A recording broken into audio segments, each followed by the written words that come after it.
Everyone has two natures. One wants us to advance, and the other wants to pull us back. The one that we cultivate and concentrate on decides what we are at the end. Both natures are trying to gain control. The will alone decides the issue. A man by one supreme effort of the will may change his whole career and almost accomplish miracles. You may be that man. You can be, if you will to be, for will can find a way or make one. I could easily fill a book of cases where men plodding along in a matter-of-fact way were all at once aroused, and as if awakening from a slumber, they developed the possibilities within them, and from that time on were different persons. You alone can decide when the turning point will come. It is a matter of choice whether we allow our diviner self to control us, or whether we will be controlled by the brute within us. No man has to do anything he does not want to do. He is therefore the director of his life if he wills to be. What we are to do is the result of our training. We are like putty and can be completely controlled by our willpower. Habit is a matter of acquirement. You hear people say, "He comes by this or that naturally, a chip off the old block," meaning that he is the only one doing what his parents did. This is quite often the case, but there is no reason for it, for a person can break a habit just the moment he masters the "I will." A man may have been a good-for-nothing all his life up to this very minute, but from this time on he begins to amount to something.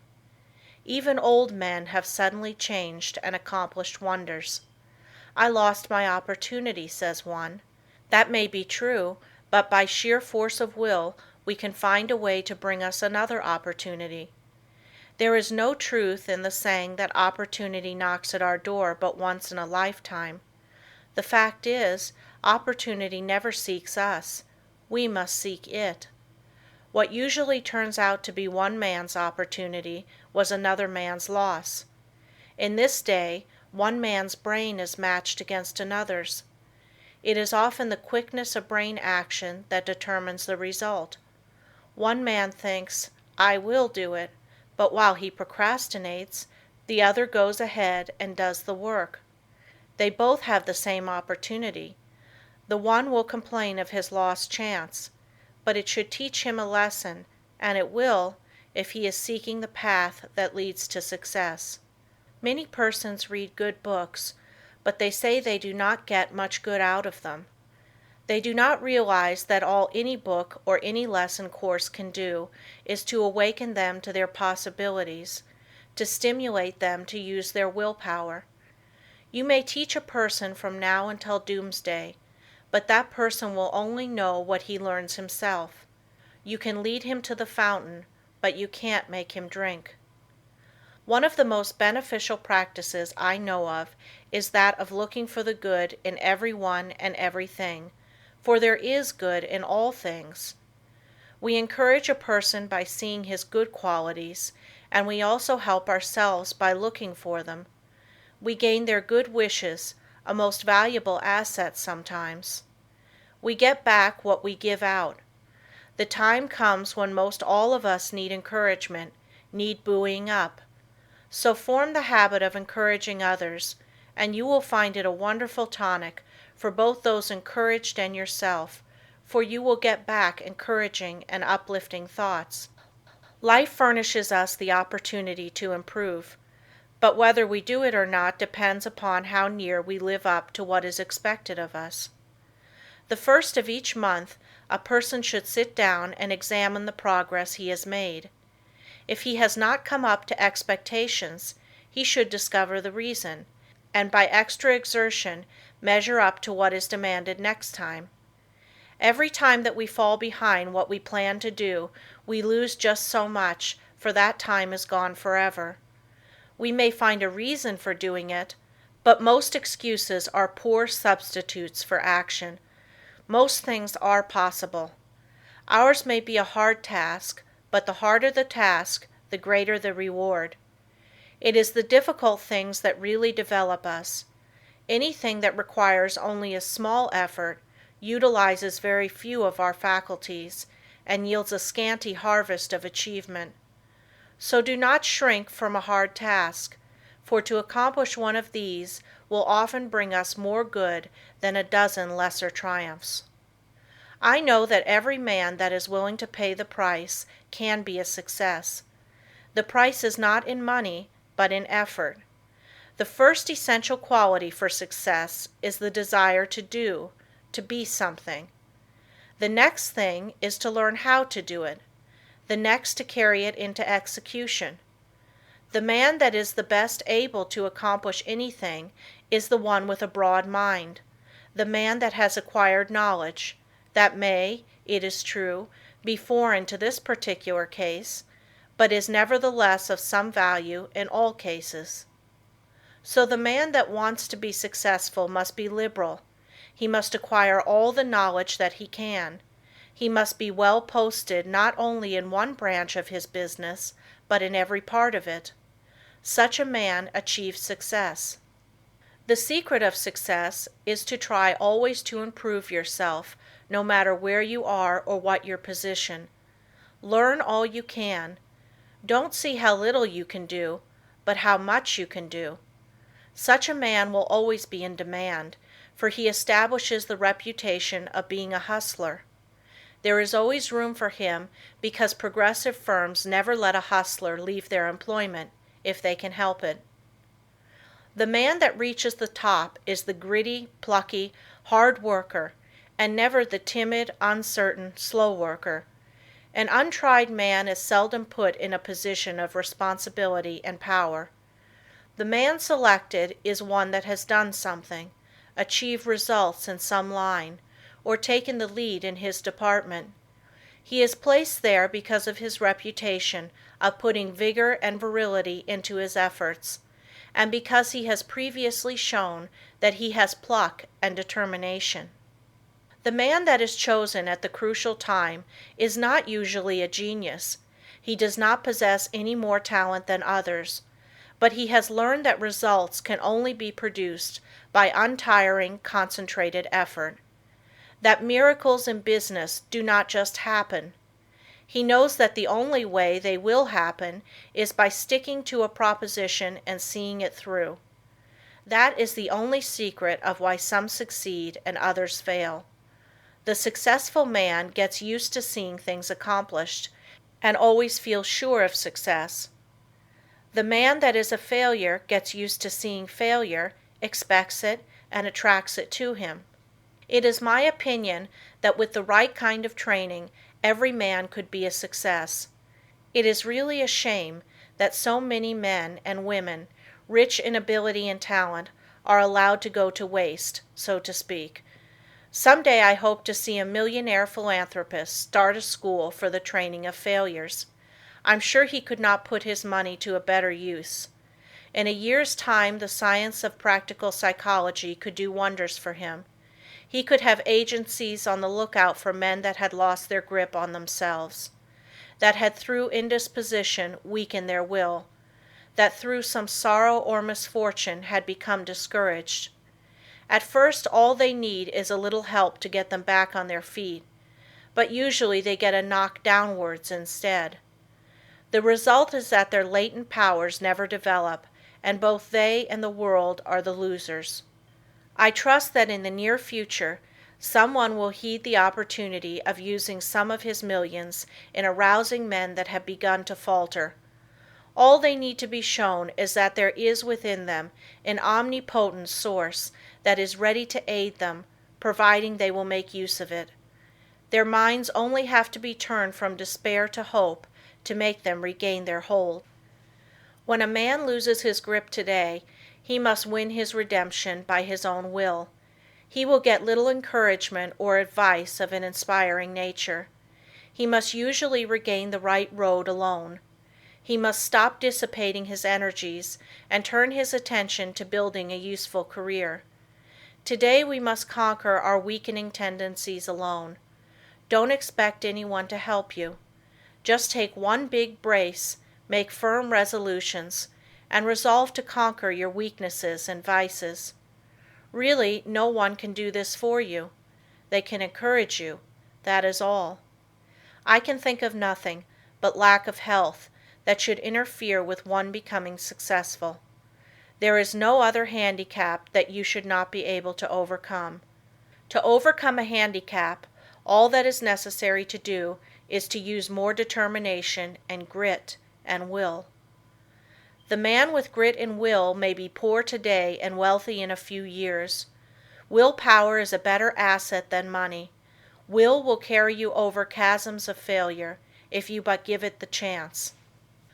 The men that have risen to the highest positions have usually had to gain their victories against big odds. Think of the hardships many of our inventors have gone through before they became a success. Usually they have been very much misunderstood by relatives and friends. Very often they did not have the bare necessities of life, yet by sheer determination and resolute courage they managed to exist somehow until they perfected their inventions, which afterwards greatly helped in bettering the condition of others. Everyone really wants to do something, but there are very few that will put forth the needed effort to make the necessary sacrifice to secure it. There is only one way to accomplish anything, and that is to go ahead and do it. A man may accomplish almost anything today if he just sets his heart on doing it and lets nothing interfere with his progress. Obstacles are quickly overcome by the man that sets out to accomplish his heart's desire. The bigger the man, the smaller the obstacle appears. The smaller the man, the greater the obstacle appears. Always look at the advantage you gain by overcoming obstacles, and it will give you the needed courage for their conquest. Do not expect that you will always have easy sailing. Parts of your journey are likely to be rough. Don't let the rough places put you out of commission. Keep on with the journey. Just the way you weather the storm shows what material you are made of. Never sit down and complain of the rough places, but think how nice the pleasant stretches were. View with delight the smooth plains that are in front of you. Do not let a setback stop you. Think of it as a mere incident that has to be overcome before you can reach your goal. Man, from a psychological standpoint of development, is not what he should be. He does not possess the self-mastery, the self-directing power of concentration that is his by right. He has not trained himself in a way to promote his self-mastery. Every balanced mind possesses the faculties whose chief duties are to engineer, direct, and concentrate the operations of the mind, both in a mental and physical sense. Man must learn to control not only his mind, but his bodily movements. When the controlling faculties, autonomic, are in an untrained condition, the impulses, passions, emotions, thoughts, actions, and habits of the person suffer from lack of regulation, and the procedure of mental concentration is not good, not because the mind is necessarily weak in the autonomic department of the faculties, but because the mind is not properly trained. When the self-regulating faculties are not developed, the impulses, appetites, emotions, and passions have full swing to do as they please, and the mind becomes impulsive, restless, emotional, and irregular in its action. This is what makes mental concentration poor. When the self-guiding faculties are weak in development, the person always lacks the power of mental concentration. Therefore, you cannot learn to concentrate until you develop those very powers that qualify you to be able to concentrate. So if you cannot concentrate, one of the following is the cause. 1. Deficiency of the motor centers. 2. An impulsive and emotional mind. 3. An untrained mind. The last fault can soon be removed by systematic practice. It is the easiest to correct.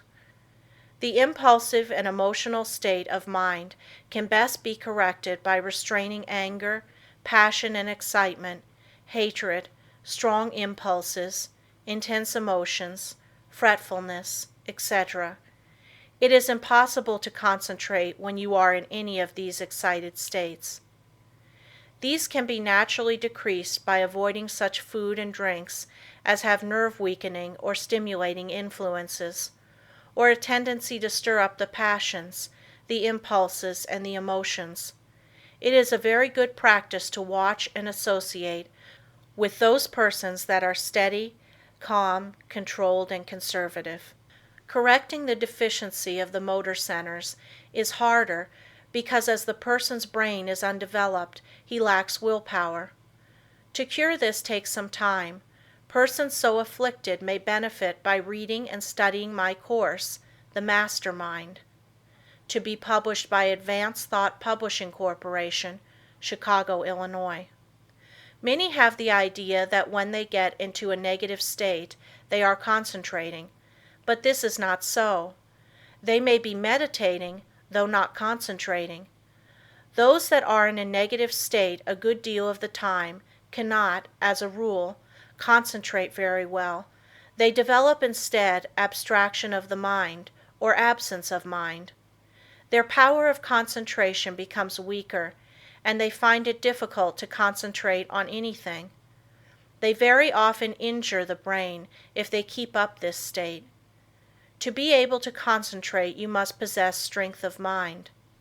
The person that is feeble-minded cannot concentrate his mind because of lack of will. The mind that cannot center itself on a special subject or thought is weak. Also, the mind that cannot draw itself from a subject or thought is weak. But the person that can center his mind on any problem, no matter what it is, and remove any unharmonious impressions, has strength of mind. Concentration, first, last, and all of the time, means strength of mind. Through concentration, a person is able to collect and hold his mental and physical energies at work. A concentrated mind pays attention to thoughts, words, acts, and plans. The person who allows his mind to roam at will never accomplish a great deal in the world. He wastes his energies. If you work, think, talk, and act aimlessly, and allow your brain to wander from your subject to foreign fields, you will not be able to concentrate. You concentrate the moment when you say, I want to, I can, I will. Some mistakes some people make. If you waste your time reading sensational stories or worthless newspaper items, you excite the impulsive and the emotional faculties, and this means you are weakening your power of concentration. You will not be a free engineer, able to pilot yourself to success. Concentration of the mind can only be developed by watching yourself closely. All kinds of development commence with close attention. You should regulate your every thought and feeling. When you commence to watch yourself and your own acts, and also the acts of other people, you use the faculties of autonomy, and as you continue to do so, you improve your faculties, until in time you can engineer your every thought, wish, and plan. To be able to focalize the mind on the object at hand in a conscious manner leads to concentration. Only the trained mind can focalize. To hold a thought before it until all the faculties shall have had the time to consider that thought is concentration. The person that cannot direct his thoughts, wishes, plans, resolutions, and studies cannot possibly succeed to the fullest extent. The person that is impulsive one moment and calm the next has not the proper control over himself. He is not a master of his mind, nor of his thoughts, feelings, and wishes. Such a person cannot be a success. When he becomes irritated, he irritates others and spoils all chances of any concern doing their best. But the person that can direct his energies and hold them at work in a concentrated manner controls his every work and act, and thereby gains the power to control others. He can make his every move serve a useful end, and every thought a noble purpose. In this day, the man that gets excited and irritable should be looked upon as an undesirable person. The person of good breeding now speaks with slowness and deliberation. He is cultivating more and more of a reposeful attitude. He is consciously attentive and holds his mind to one thing at a time. He shuts out everything else. When you are talking to anyone, give him your sole and undivided attention. Do not let your attention wander or be diverted. Give no heed to anything else, but make your will and intellect act in unison. Start out in the morning and see how self-poised you can remain all day. At times take an inventory of your actions during the day and see if you have kept your determination. If not, see that you do tomorrow. The more self-poised you are, the better will your concentration be. Never be in too much of a hurry, and remember, the more you improve your concentration, the greater are your possibilities. Concentration means success, because you are better able to govern yourself and centralize your mind. You become more in earnest in what you do, and this almost invariably improves your chances for success. When you are talking to a person, have your own plans in mind. Concentrate your strength upon the purpose you are talking about. Watch his every move, but keep your own plans before you. Unless you do, you will waste your energy and not accomplish as much as you should.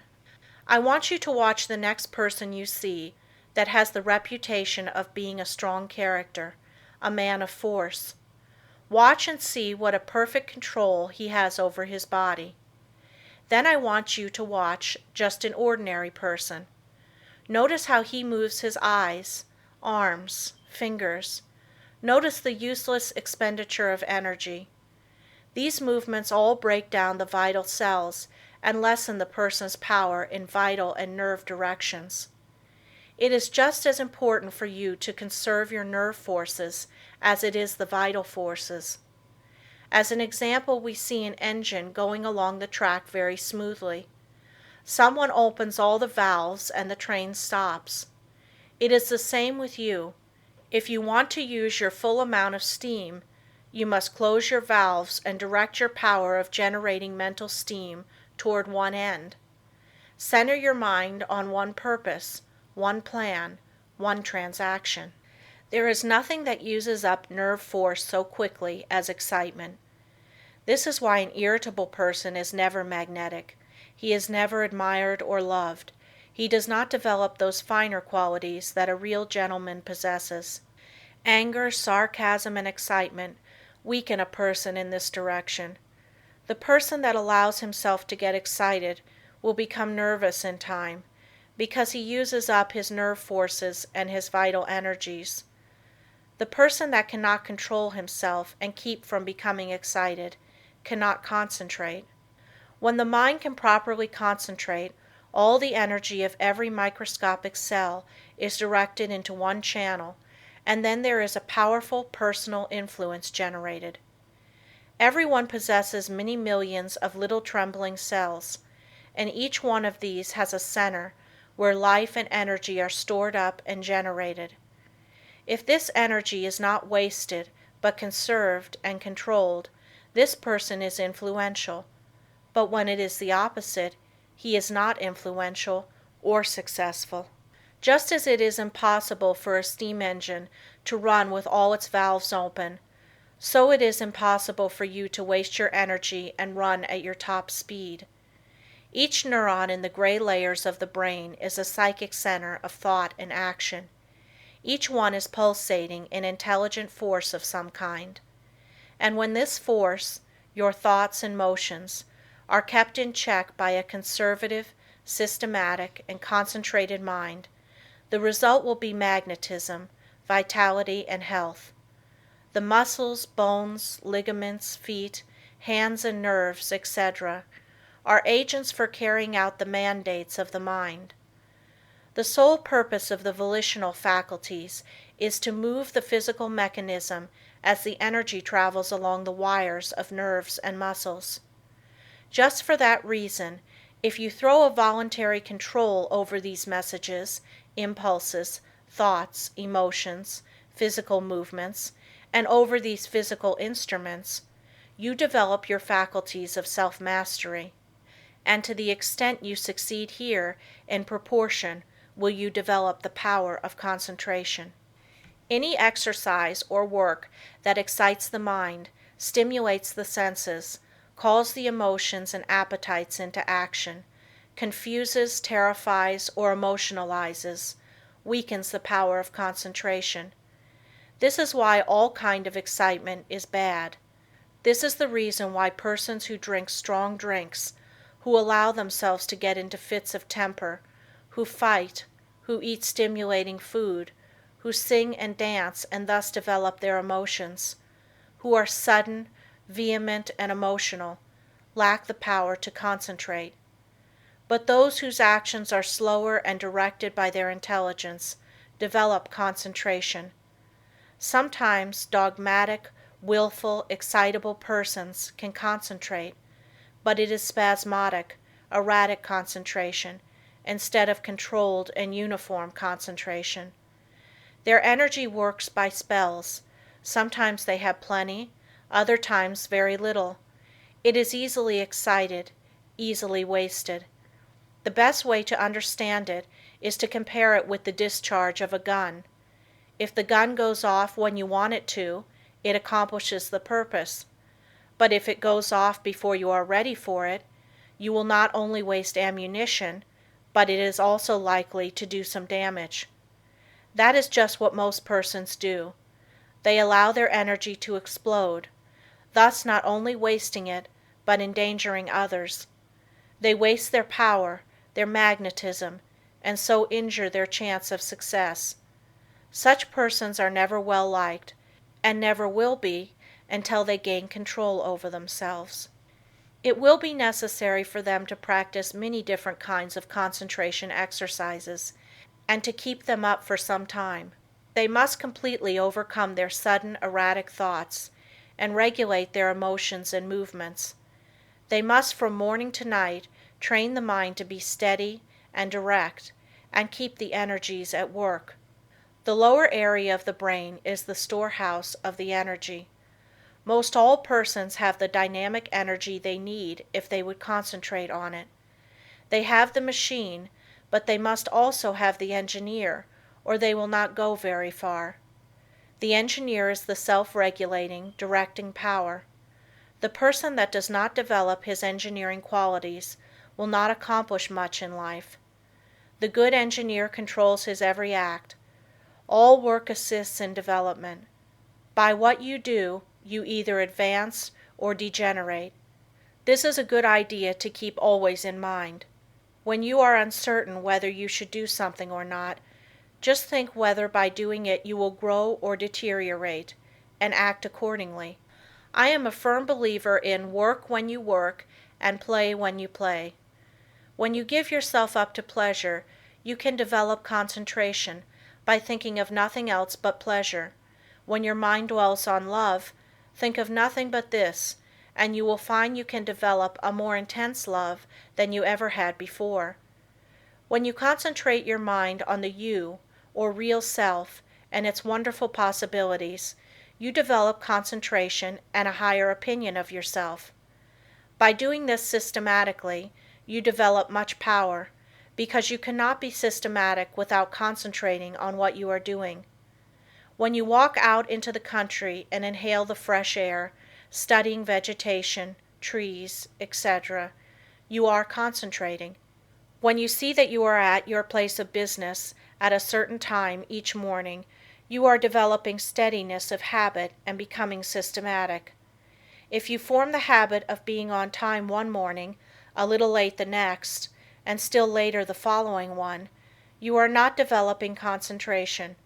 But whenever you fix your mind on a certain thought and hold your mind on it at successive intervals, you develop concentration.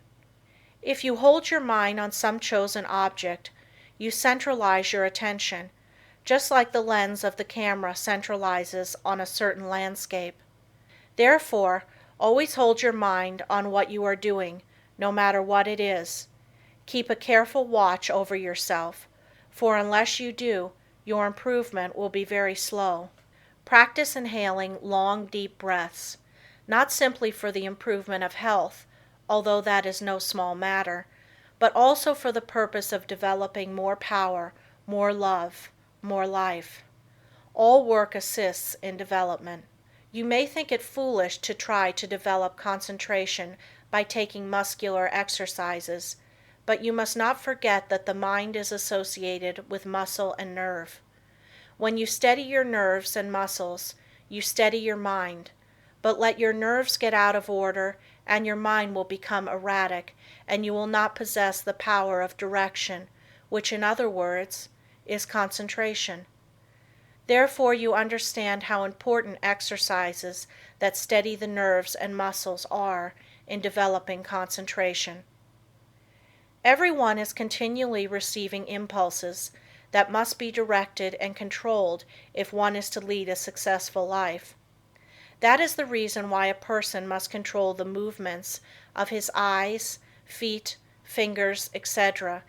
This is another reason why it is important to control his breathing. The slow, deep, prolonged exhalations are of wonderful value. They steady the circulation, the heart action, muscles and nerves of the mind.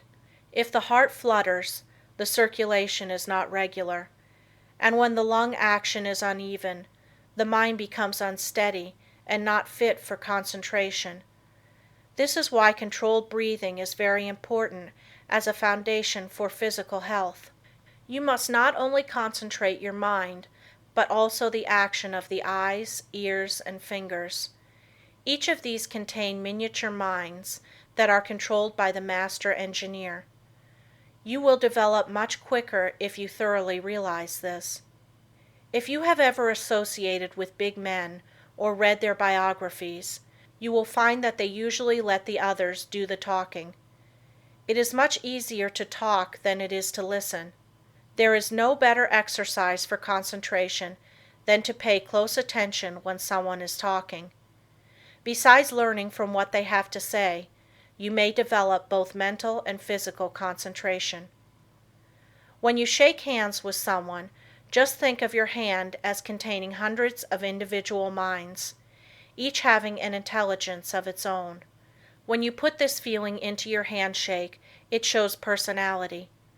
When you shake hands in a listless way, it denotes timidity, lack of force, and power of personality. When the hand grip is very weak and stiff, the person has little love in his nature, no passion, and no magnetism. When the handshake is just the opposite, you will find that the nature is also. The loveless person is non-magnetic, and he shows that he is by his non-magnetic handshake. When two developed souls shake hands, their clasps are never light. There is a thrill that goes through both when the two currents meet. Love arouses the opposite currents of the positive and negative natures. When there is no love, life loses its charm. The hand quickly shows when love is being aroused. This is why you should study the art of handshaking and develop your social affections. A person that loves his kind reflects love, but a person that hates reflects hate. The person with a bad nature, a hateful disposition, evil thoughts and feeling, is erratic, freakish, and fitful. When you allow yourself to become irritable, watch how you breathe and you will learn a valuable lesson. Watch how you breathe when you are happy. Watch your breathing when you harbor hate. Watch how you breathe when you feel in love with the whole world and noble emotions thrill you. When filled with good thoughts, you breathe a plentiful supply of oxygen into your lungs, and love fills your soul. Love develops a person, physically, mentally, and socially. Breathe deeply when you are happy, and you will gain life and strength. You will steady your mind, and you will develop your power of concentration and become magnetic and powerful. If you want to get more out of life, you must think more of love. Unless you have real affection for something, you have no sentiment, no sweetness, no magnetism. So arouse your love affections by your will and enter into a fuller life. The hand of love always magnetizes, but it must be steady and controlled. Love can be concentrated in your handshake, and this is one of the best ways to influence another. The next time you feel yourself becoming irritable, use your will and be patient. This is a very good exercise in self-control. It will help you to keep patient if you will breathe slowly and deeply. If you find you are commencing to speak fast, just control yourself and speak slowly and clearly. Keep from either raising or lowering your voice, and concentrate on the fact that you are determined to keep your poise, and you will improve your power of concentration. When you meet people of some consequence, assume a reposeful attitude before them. Do this at all times. Watch both them and yourself. Static exercises develop the motor faculties and increase the power of concentration.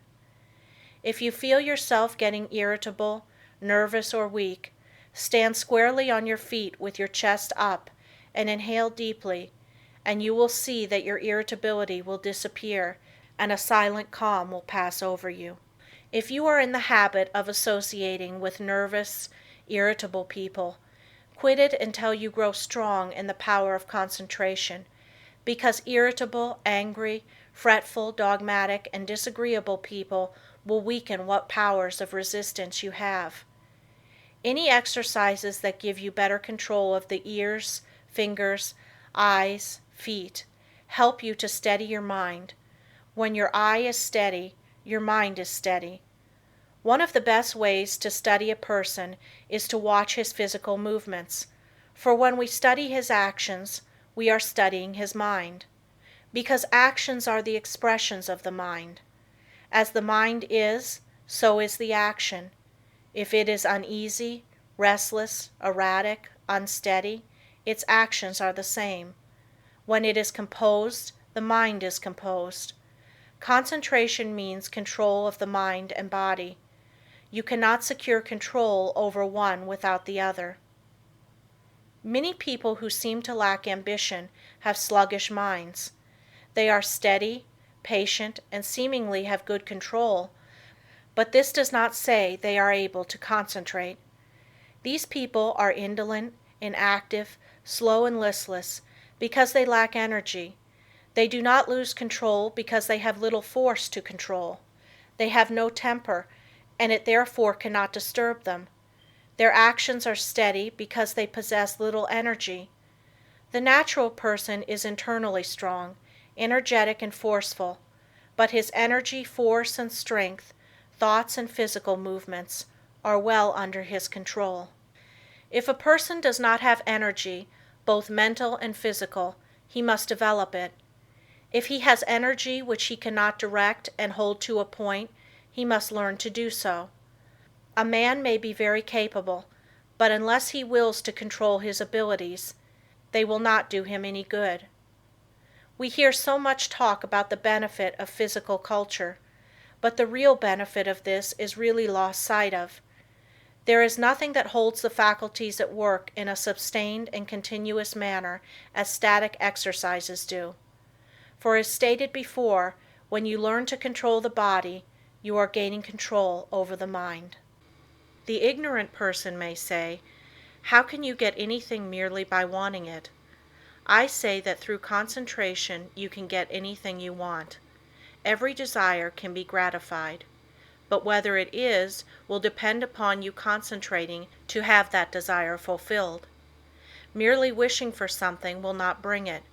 Wishing you had something shows a weakness and not a belief that you will really get it.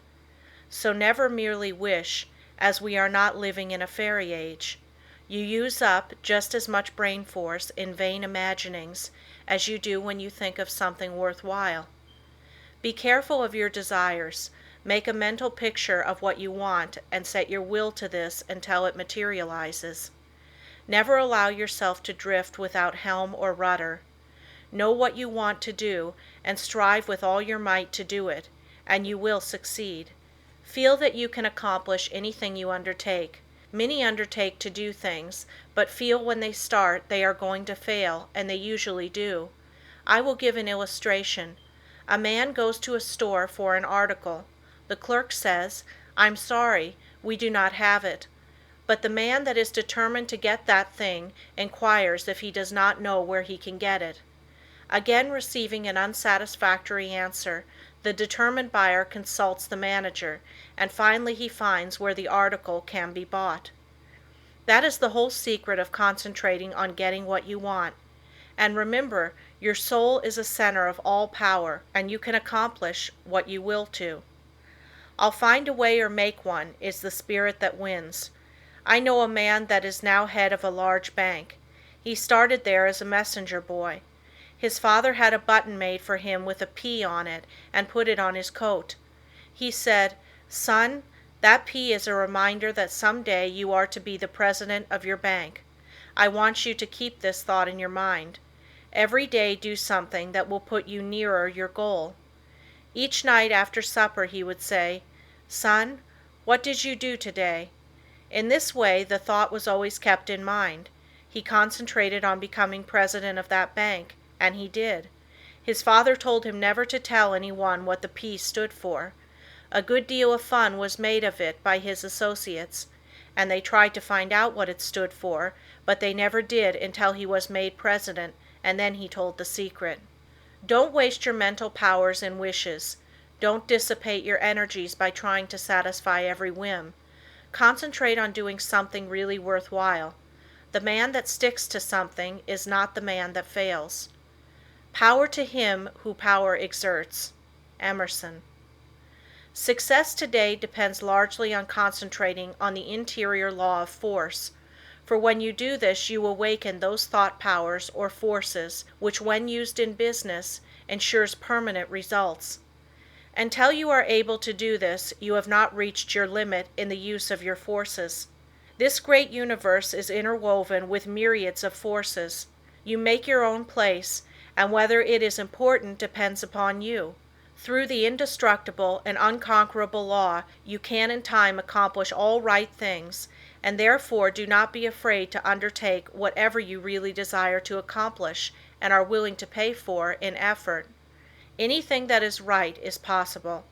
That which is necessary will inevitably take place. If something is right, it is your duty to do it, though the whole world thinks it to be wrong. God and one are always a majority, or in plain words, that omnipotent interior law which is God, and the organism that represents you, is able to conquer the whole world if your cause is absolutely just. Don't say, "I wish I was a great man." You can do anything that is proper and you want to do. Just say, "You can," "You will," "You must." Just realize this and the rest is easy. You have the latent faculties and forces to subdue anything that tries to interfere with your plans. Let the troubles and responsibilities of life come thick and fast. I am ready for them. My soul is unconquerable. I represent the infinite law of force, or of all power. This God within is my all-sufficient strength and ever-present help in time of trouble. The more difficulties, the greater its triumphs through me. The harder my trials, the faster I go in the development of my inherent strength. Let all else fail me. This interior reliance is all-sufficient. The right must prevail. I demand wisdom and power to know and follow the right. My higher self is all-wise. I now draw nearer to it. I want you first to realize how powerful thought is. A thought of fear has turned a person's hair gray in a night. A prisoner condemned to die was told that if he would consent to an experiment and live through it, he would be freed. He consented. They wanted to see how much blood a person could lose and still live. They arranged that blood would apparently drop from a cut made in his leg. The cut made was very slight, from which practically no blood escaped. The room was darkened, and the prisoner thought the dropping he heard was really coming from his leg. The next morning he was dead through mental fear. The two above illustrations will give you a little idea of the power of thought. To thoroughly realize the power of thought is worth a great deal to you. Through concentrated thought power you can make yourself whatever you please. By thought you can greatly increase your efficiency and strength. You are surrounded by all kinds of thoughts, some good, others bad, and you are sure to absorb some of the latter if you do not build up a positive mental attitude. If you will study the needless moods of anxiety, worry, despondency, discouragement, and others that are the result of uncontrolled thoughts, you will realize how important the control of your thoughts are. Your thoughts make you what you are. When I walk along the street and study the different people's faces, I can tell how they spent their lives. It all shows in their faces, just like a mirror reflects their physical countenances. In looking in those faces, I cannot help thinking how most of the people you see have wasted their lives. The understanding of the power of thought will awaken possibilities within you that you never dreamed of.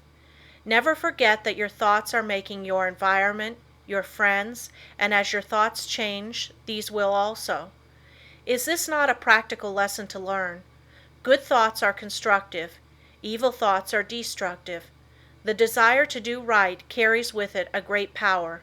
I want you to thoroughly realize the importance of your thoughts and how to make them valuable, to understand that your thoughts come to you over invisible wires and influence you. If your thoughts are of a high nature, you become connected with people of the same mental caliber, and you are able to help yourself.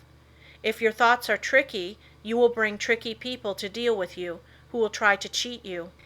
If your thoughts are right kind, you will inspire confidence in those with whom you are dealing. As you gain the goodwill of others, your confidence and strength will increase. You will soon learn the wonderful value of your thoughts and how serene you can become even when circumstances are the most trying. Such thoughts of right and goodwill bring you into harmony with people that amount to something in the world and that are able to give you help if you should need it, as nearly everyone does at times. You can now see why it is so important to concentrate your thoughts in the proper channels. It is very necessary that people should have confidence in you. When two people meet, they have not the time to look each other up. They accept each other according to instinct, which can usually be relied on. You meet a person and his attitude creates a suspicion in you. The chances are you cannot tell why, but something tells you, have no dealings with him, for if you do, you will be sorry. Thoughts produce actions. Therefore, be careful of your thoughts. Your life will be molded by the thoughts you have. A spiritual power is always available to your thought, and when you are worthy, you can attract all the good things without a great effort on your part. The sun's rays shine down on our gardens, but we can plant trees that will interfere with the sunlight. There are invisible forces ready to help you if you do not think and act to intercept these. These forces work silently. You reap what you sow. You have concentrated within powers that, if developed, will bring you happiness greater than you can even imagine. Most people go rushing through life, literally driving away the very things they seek. By concentration, you can revolutionize your life, accomplish infinitely more, and without a great effort. Look within yourself and you will find the greatest machine ever made. How to speak wisely. In order to speak wisely, you must secure at least a partial concentration of the faculties and forces upon the subject at hand. Speech interferes with the focusing powers of the mind, as it withdraws the attention to the external, and therefore is hardly to be compared with the deep silence of the subconscious mind, where deep thoughts and the silent forces of high potency are evolved. It is necessary to be silent before you can speak wisely. The person that is really alert and well poised and able to speak wisely under trying circumstances is the person that has practiced in the silence. Most people do not know what the silence is, and think it is easy to go into the silence, but this is not so.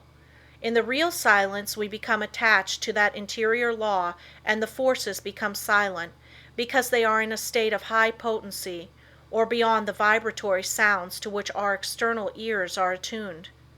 He who desires to become above the ordinary should open up for himself the interior channels which lead to the absolute law of the omnipotent.